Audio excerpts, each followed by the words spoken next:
It's election day in the US, have you noticed? The results of which will have ramifications not only for the country but also for the wider world. This election is being watched closely far beyond the borders of the US. So let's get the view from Europe and the Middle East. Donald Trump does have some fans here in Europe, particularly on the hard right and the far right, and in countries which approve of his tough stance on migration, for example, in Hungary. But when you look at most European leaders and mainstream voters, most people seem to want a Harris win. And that's because there's an awareness here that the European economy could be hit hard by a second Trump presidency. Donald Trump has threatened punitive tariffs on European imports to the US. That would really hit some economies in Europe particularly hard, especially Germany, which is already suffering from a recession and is dependent on exports to the US. The second big worry is, of course, defence and security.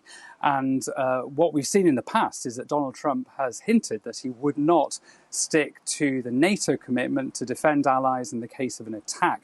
That would completely undermine the whole NATO alliance, upon which European security is really dependent. So there's an awareness here in Europe that a Donald Trump presidency would or could spell trouble for European defence, and that it would also mean possibly that America would roll back on support for Ukraine.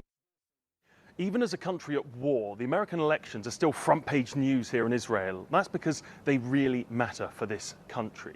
First, to public opinion. Well, a recent poll found that 65% of Israelis think Donald Trump will be better for this country, and only 13% Kamala Harris, with the rest thinking they're the same.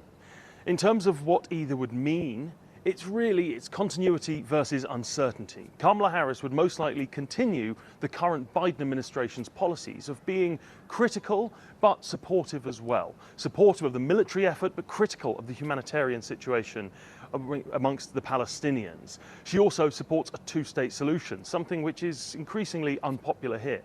As for Donald Trump, well, he's a much less certain prospect. He's always backed Israel's right to defend itself, been a strong supporter of this country, and when he was president, moved the American embassy to here in Jerusalem, something which was widely condemned abroad but wildly popular amongst many here. But as ever with Donald Trump, there is that degree of uncertainty.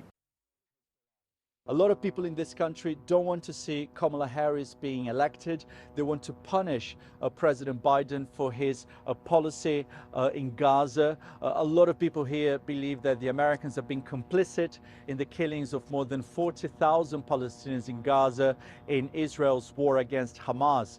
They say that despite some strong words, strong statements by some American officials, there hasn't been any kind of change in President Biden's policy. The Americans have continued to support Israel militarily with the weapons and the bombs that have been used in Gaza. That doesn't necessarily mean that they want to see Donald Trump being elected. He's also a strong supporter of Israel.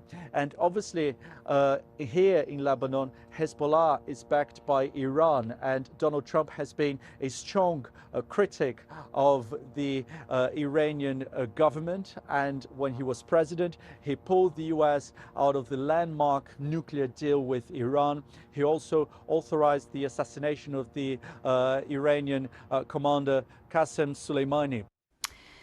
Well, that's a view from Europe, from Germany in particular, from Jerusalem and from Beirut.